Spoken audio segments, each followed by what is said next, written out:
Alright, what's up guys? Something about the iPhone 18 Pro Max feels different and not in the usual new chip better camera way. Apple is dialing things down on purpose. The kind of changes showing up here don't grab you in 5 seconds. They reveal themselves over months of use. And that's exactly why they matter more than they look. So instead of running through specs, pay attention to the pattern. Start with the colors, because this is where Apple quietly tells you who this phone is really for. Dark cherry, muted blue, deep gray, silver. None of these are trying to go viral. Put that next to older Pro models where colors had personality, and you can feel the shift. This isn't about expression anymore. It's about neutrality. A phone that doesn't age fast, doesn't clash, doesn't stand out too much. That sounds boring until you realize it makes the device feel relevant longer.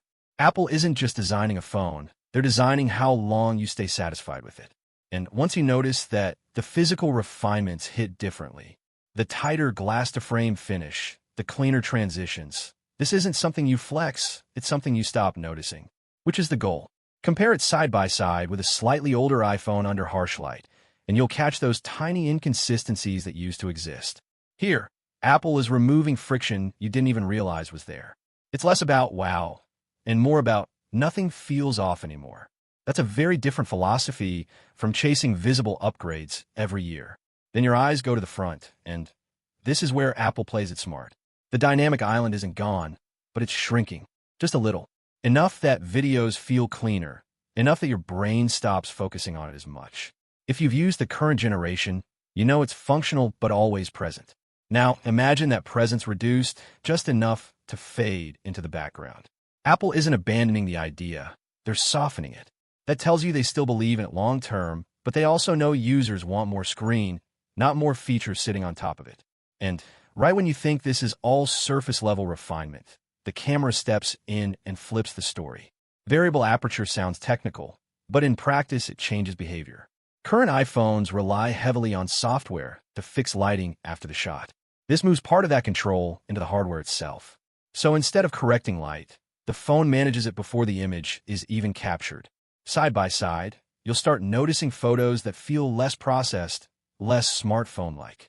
It's subtle, but once you see it, it's hard to go back. Quick pause here, because if you're someone who actually notices these kinds of differences, not just megapixels, but how companies think, this is exactly why people have been getting into Wallverse/Wolver lately.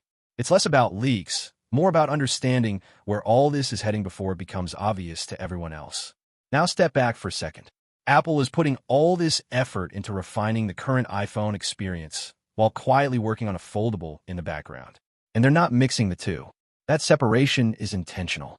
It keeps this device stable, predictable, polished, while the experimental stuff lives somewhere else. Compare that to competitors throwing everything into one lineup, and you start to see the strategy forming.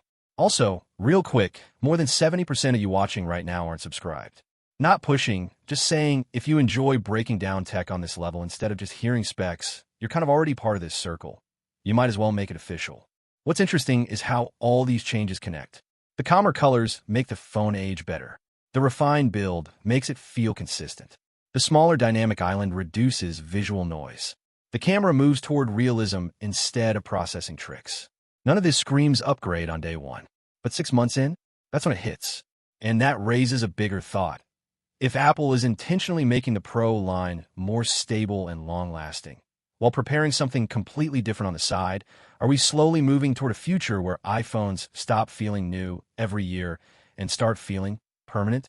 Take care and stay safe. I'll see you in the next one soon. Cheers. Bye-bye.